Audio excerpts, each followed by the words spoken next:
All right. I want to thank you so much for coming back to Sarita Talks. We've got a live guest here. We're going to just put out all the information that we have because there's something big happening. There's something big happening, and it's happening soon. And it has to do with our first person who was featured on the Gone But Not Forgotten series, Paige Spears.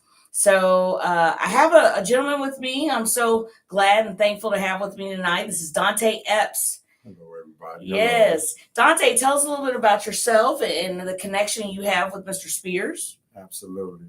My name is Donte Epps, and I was born and raised in St. Louis, Missouri. I come up on the south side, raised on the south side of St. Louis, Missouri. My mom did her best to give me a good life. I never knew my real father. I had a stepfather. However, he did everything he could to try to impart in me all the good that he had and all the knowledge and things that he had. But he treated me very well as a young man, as a little boy. As I grew up, he treated me very well. It's a blessing. And I can't say anything other than that. But as I began to grow up, my attention was not on the things that my stepfather was trying to impart in my life. I had my attention elsewhere, the things that I was seeing around me in my neighborhood. And there's ain't no sense of sugarcoating it, the drug dealers and people that had all the jewelry and money and cars. I was attracted to those type of things at a young age. I seen the money. My mom never knew that I was looking at these things because my mom worked night shift. And she always used to be tired when she come in from work. So when I go out and play, my mom usually be upstairs asleep or my stepfather be at work. Yeah. So I had to look after my little sister. And my little sister, I definitely was always a brother who looked after my little sister, always. Good. And as time went on, we left the south side. And I did pretty good until I got 15 years old. I did pretty good. Once we moved on the north side, this is when my mind really started racing on how I can get money and be this guy that I see all these men around me being. I was always tall and looked older at a young age. You know, a lot of people thought I was younger. So a lot of the guys, I moved different in the neighborhood. So a lot of the people in the neighborhood always respected me and always showed love to me.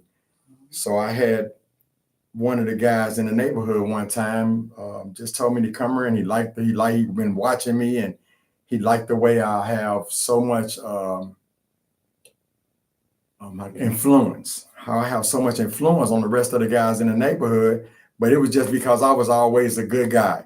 And I always had a good heart, and everybody always looked to me for answers and doing the right things, making decisions. And I was always a leader. How about that? Yeah, and let me tell you, the streets, they start looking really attractive. And I feel like a lot of times that these individuals that see all this promise in us, that see all this potential in us, are really looking to use us. Absolutely. They see that you have the pull and the sway, and let's go ahead and enlist them and make it look so wonderful and sexy and get all the things you need. And then next thing you know, you're the one that goes to prison, or you're the one that's getting beat up. You're the one that it's not so sexy anymore. Let me go ahead and absolutely get right back in there. And I'm just gonna. My mom, she never knew these things that I had started partaking in. She never really knew. I was still going to school. I had to go to school. I wasn't going to live under her roof and not go to school. Yeah. So that's just the way it was. Because back then you can get whoopings, knocked upside the head, and all that stuff. All that. Yeah. So, you're going to school. My mom didn't play. She was short, but she didn't play. As time went on, I would act like I was going to school, but I'd go in one door and out the other, and I'd be out doing things that I thought would bring me some happiness to what I really wanted to do and with my life. That's what I thought I wanted to do, you know. So I just started. In your mind, now you're a young person. Where do you think this is going to get you? What is the ultimate goal? What I To was have seeing nice now. things, you know, to be the man out there and all the other things we soup ourselves up for. And even though you might come from a good, I came from a good home, you know, they tried, but you know, I had my own demons to fight. Yes. So when you are wrapped up in this lifestyle, it doesn't work out good for you, does it? No. All right. Well, tell us a little bit about it, because I might know something too. But yeah. And drinking and smoking weed really didn't help it. Oh no. Because you know, when you're a guy that's not getting educated, only thing I was gravitating towards was the things that was in the streets. So my mind was really blank.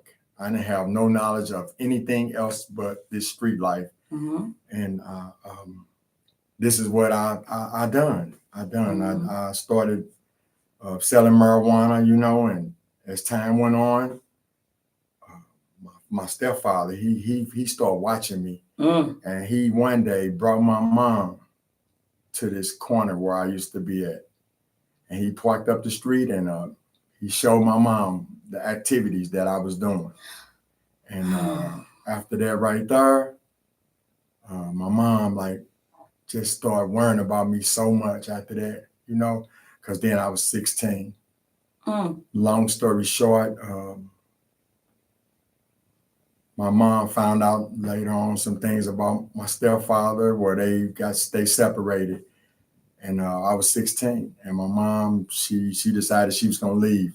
So she asked me, did I want to go? Or am I going with her where she's going? And I had everything I needed to take care of myself at that time, you know. So I told my mom I'll be right here, you know. So I'm gonna stay right here, Mom. I'm gonna be right here if you need me or whatever. And my mom, she left him. She left. So you stayed with your stepdad? No. He left too. He left too. So you're just 16 years old now, living. Do you wish you would have went with your mom? Or listen, I asked that question. I understand what you're saying. I asked that question, but when people ask me if I would have made a different choice the night that I caught my crime, then, you know, here's the thing. We're all in a mix of, I'm scared, I don't know what to do, I can't change that. And nor would I want to, because this is who makes me who I am today. Absolutely. Now, you know, so when I ask them that, yeah, there's all sorts of turning paths or different ways you can go but the straight and narrow is hard. We like that wide and curvy. Absolutely. But, you know, I feel like if I would have known the end result, I would have done something different. Absolutely. But by the time it was too late to do something different. But yeah, go ahead, Donte. I'm really enjoying this time speaking with you. Thank you. And it looks like we got a few people, Keenan's out here. That, you know, real crime stories. People are just tuning in because I'm gonna call you soon too. I gotta talk to you, brother. Yes, indeed. That's right. Yes, indeed. There's a message that needs to be heard. There's a message that needs to get out about people who have been gone. And people have forgotten. They have names. They're human beings. We're more than just that number. We can do more than just be warehoused, you know? Absolutely. Absolutely. Freedom has to become a state of mind when you're locked up like that. I want those people to have the freedom that is due to them at this point. Absolutely. You know, I'm gonna. That's what I'm gonna get to right now. There we go. I'm gonna go ahead and push this a little forward right quick. Long story short, as time went on, you know, my mother passed away when I was 24 years old, and I had already been to prison at 19. She was coming to see me and everything, you know, and but I'm gonna say this real fast. Don't rush. Don't rush. Right. You got time. No, I'm gonna say this too. And you can come back too. Yeah, as far as me going to prison, yes. As far as me going to prison, nothing changes if nothing changes. And I went to prison, you know, and it was for illegal activities in the streets. Like, you know what I mean? That's all I've been in trouble for, things of being doing illegal activities.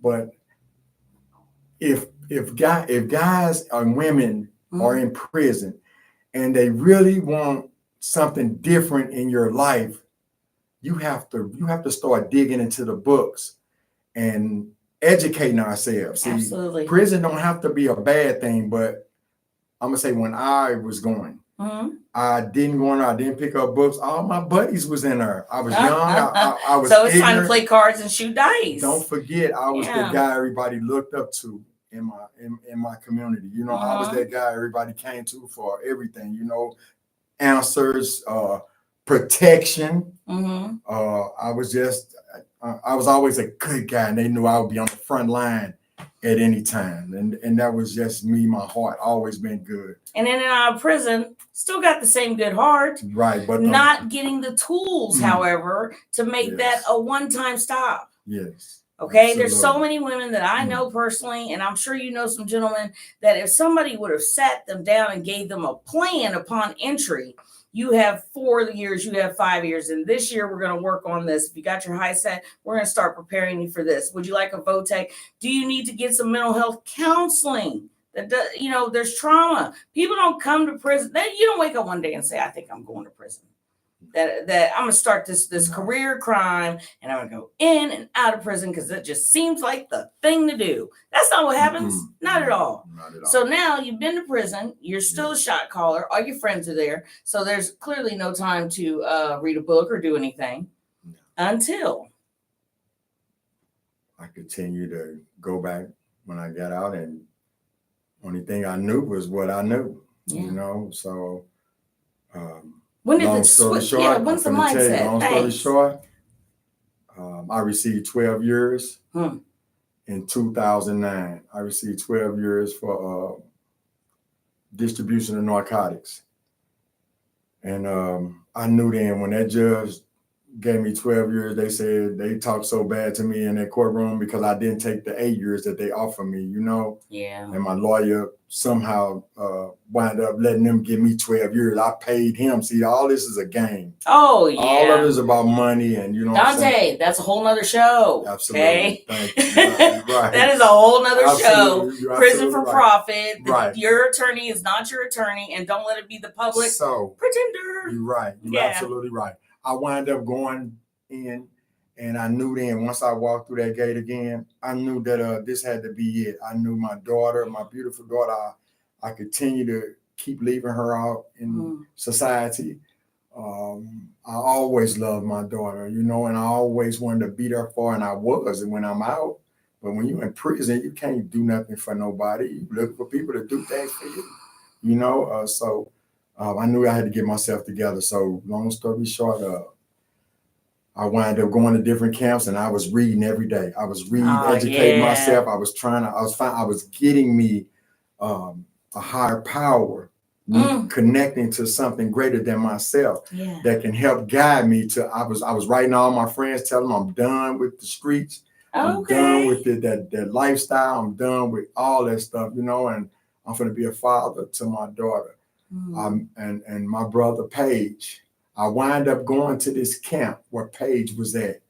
Now, Paige has been, we've talked to him. Yes. This is Paige's brother. So just a little recap. Absolutely. Tell us a little bit about Paige and then pick up where you left off. My brother Paige has been incarcerated for 36 years right now. Now he hasn't been home at all since 1988.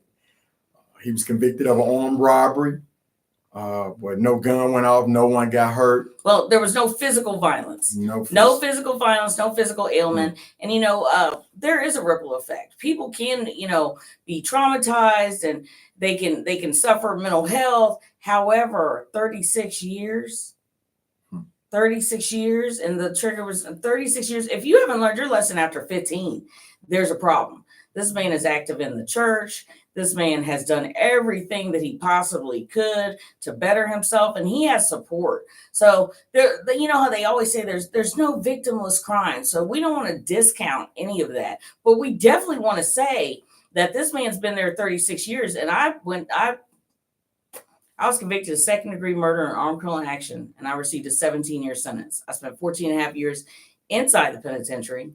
Yes, my victim did have a gun, but this man no one was physically injured. So I just want to put that out there because I don't want to ever perpetuate that, oh, they just think stuff like that's okay. No, I don't think that's okay. But this man was a teenager and now it's 36 years later. Do you think that's okay? Go ahead. Absolutely not. Paige. I hate this when this camera's not facing the right way. All right, go ahead. Paige has definitely changed and reformed himself. He's a whole nother person today. And he's doing everything. He has done everything that a person can do to show that he's a model inmate, that he's reformed, ready for society. And just the way that they're neglecting the family, neglecting us for 10 years now. Mm-hmm. We've been fighting for Paige to get him out of the 10 years since I came home. I've been home almost 11 years now. We've been fighting for Paige. We've been doing everything we can.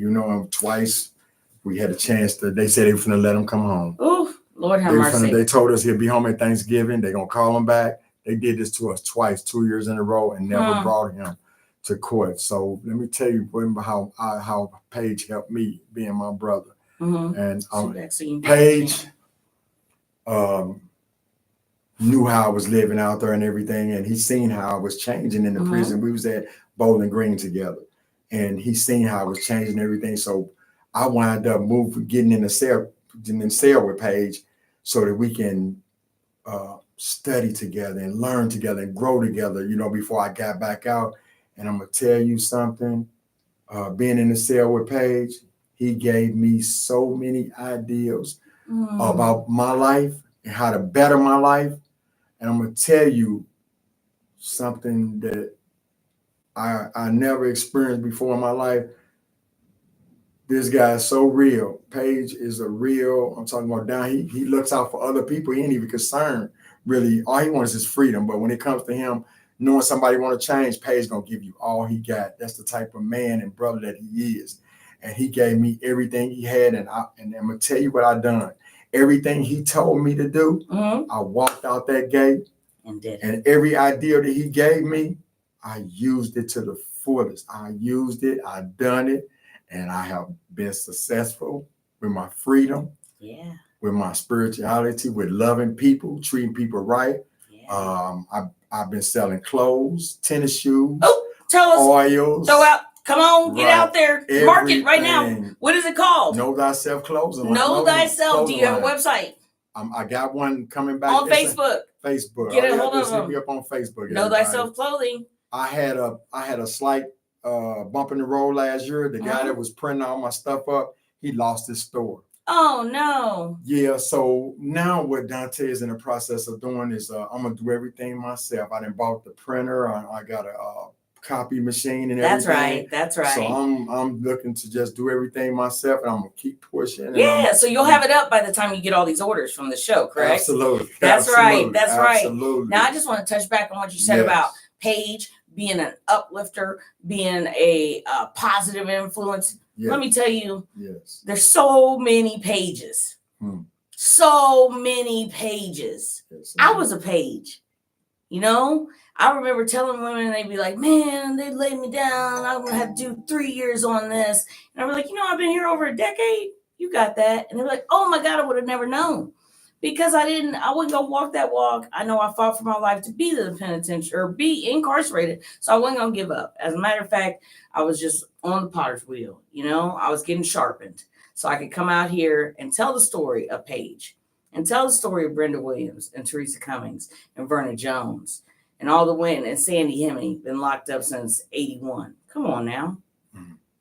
I think of it this way. I got locked up in 08. Someone could have had a baby. And by the time I got out of prison, that child would have been in high school. So clearly I have a good heart. Clearly I have things to offer society. I just made a bad decision and was in a bad way. It was actually a series of many bad decisions. Now, Paige was 18 when his crime was committed. Absolutely. Do we make good decisions at 18? And should we still be paying for them 36 years later? Now let me get you back in here. I had to get on my high horse real quick. And I just want to say, look at you now, though. Look at you now. I'm talking about this is a blessing, and this is what happened when you come out putting your feet down and going in the direction that you need to go. Yeah, I'm on a mission. I was on a missionary trip. I just didn't know it. God didn't let me go for no reason. He knew I had a big mouth and I knew what to say to represent everybody. That's right. had to leave. I had to leave, and I remember being around some of my friends because, when you got a baby life sentence, most of your friends are lifers. You know what I'm saying? Because they're consistent. They're going to be there every day. They're not going anywhere. So we become real tight. And I remember I knew it was coming. They knew it was close for me to go home. And I wouldn't even talk about it. I was excited, but I didn't want to hurt their feelings because they couldn't go with me. So now when I talk to them, I tell them, well, make sure, because I know your family's farther than I am, make sure you call me. I'll stop whatever I'm doing. I'll come pick you up when they let you out in the middle of the day, because that's how commutations and clemencies work. And it gives them hope. I want to make that come true. Absolutely. Absolutely. So what we're doing, April the 10th, everybody. That's right. April the 10th, we're going to be going to the state capitol. People are coming from Kansas City, St. Louis, all over. And we're going to the state capitol front steps inside the state capitol, and we rallying for Pace to be pardoned by Governor Mike Parson. We asking Mike Parson to do the right things. Because clearly he can pardon people, and clearly he can commute sentences. Yes, clearly he has those abilities. Yes, indeed. Clearly there's people whose paperwork has been on his desk for years. Absolutely. I mean, clearly, and I'm not going to talk about recent developments. Yes. However, clearly this man has that power. So what I'm really calling out for too is we need media. We need broadcast. Unfortunately, I'm unable to come, but let me tell you this: we need media, we need broadcast, and the situations that I just referenced about him commuting and partying people. That sounds like a story to me. If I'm a journalist, that sounds like a real good story about how this man who's been locked up 36 years has all the family support, because that's a big thing coming out of prison. Is having a family that supports you. Let me tell you, I got one. And here's another thing. You've got someone with learned experience to help him navigate. Paige is an excellent candidate along with so many others. So April the 10th? April the 10th. What time do they need to be there? From 12 to 2. 12 to 2. We're going to be signing petitions again, getting all the signatures that we can get, and we're going to go inside the state capitol, and we're going to knock on doors, and we're going to let people know, this is not right what's going on with my brother. This is not lawful. This is unlawful, and enough is enough. That's what we're standing by. Enough is enough. Free Paige Spears. He deserved to be. He don't belong in prison. If the governor, if the prosecuting attorney says that Paige don't belong in prison, he said it. Yes. He said he don't belong in there, but he's saying he don't have the power to do anything. And he doesn't. I mean, here's the thing. We know where the power actually originates, but let Paige have, maybe some more money, because money talks. That's really sad, but money talks. So here's my call to action. If you can help in any way to free the people who are innocent or at this time, it doesn't matter how you look at it. For the last 25 years, this man hasn't committed a crime. He's been innocent for the last 25 years. He's been innocent for the last 30 years. He committed the crime when he was 16 years old. Does he not deserve a second chance? Absolutely. Does he not? Absolutely. And we're going to be at the state capitol, and all who can come and be a support to this injustice, that's being put down on Paige like this. We ask for your support. And since I've been home, my heart and my mind and my energy has definitely been directed to get my brother home. And we're not going to stop. That's we're not right. Gonna stop. That's right. There's no stopping until they do the right thing. So let me say this. So you might have had your, coming into the penitentiary, leaving, but your brother was the driving force for you to get it together and realize, hey, yes, absolutely, there's a better life out there. And I just love it when people are like, oh, they go to prison and find God. I already knew God. Okay. I really feel like he was trying to find me, and he had to sit me down somewhere so I could hear what he had to say. So there's Christians. If you call yourself a Christian, Matthew 7:1 says, judge not lest ye be judged. Absolutely. And where did Jesus go? Where did they minister? They came to us while we were in prison. Absolutely. So I need people to help break chains. Absolutely, most definitely. And You want to tell us? uh, What's I going want on? to say this to everybody. I Yeah. want to just say this. In the communities that we live in today, and our youth, not just Paige. I love the youth. I love the children, and I want to see us do so much better. I feel that my purpose now is definitely one, getting Paige out of prison. Two is getting the youth and giving them something good to follow behind. Give them all the good that they stick and see in me, and share it with them. Give it to them. Give them the knowledge that they need. Teach them who they are. That's why my clothing line is called Know Thyself, because I never knew where I was going until I knew who I am. Amen. I had to know who I am, what type of man I am, where I come from, why I think the way I think, why my energy be the way that it be. I had to learn all these things. And everything that we think it ourselves. So we just got to better our conditions by the way we think. That's right. If we can think better, we can do better, and start loving each other. Stop hating. There's enough hate in this world. Too much hate. That's right. Absolutely. We got to get our youth. We got to get out the little ones. So get these little ones and let's teach them different, everybody. Let's teach them better than what we was taught. It takes That's a what village. It's about. I'm going to do my part. Yes. I'm going to do my part while I'm still here. Yes, I am. And have you noticed, as people that come home, there's a big community of us in Columbia do great things. Lots of programs for kids. I work for Grade A Plus, academic enrichment services for kids. I get out and tell people about it. So your future leaders, those are your young, here we call them young scholars too. I love that. But your future leaders are going to hear it from someone. They're going to hear it from someone. Absolutely. So, you got to get out that shepherd and, shepherd them like that. And it's not going to happen overnight. It's not. And it takes a village. It takes a village to stop it off or to cut it off before they're grown. And it takes a village to realize that second chances, people are redeemable. They're redeemable. They have good heart conditions. They make mistakes. So get them when they're kids so they don't make those same mistakes. Absolutely. Absolutely. Break those chains. Let's monitor our children. We got to watch them. There's so much going on today in this world. We have to watch our children. Watch them phones we give to them. Everything. That's right. Whatever the mind is getting, this is what it's going to act off of. Right. Junk in, junk out. I've been there and done it a long time. Junk in, junk out. Well, April 10th, we're going to the Capitol from 12 to 2. Signing petitions. Absolutely. Governor Parsons, make sure you're around. Okay. And listen to the people's voices. Yes. Okay. Listen to the people's voices. And I know that there are so many applications that are not being actively pursued. So I would ask this too. People know you have a local, or you have a voice in your local representative. Call them as well. All right. Well, this is a good spot. And I want Donte to definitely come back and share with us the progress after the 10th.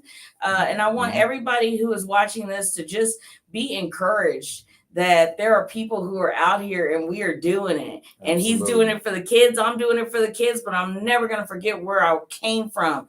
And I'm never going to forget the people that are gone, but they are not forgotten. Absolutely.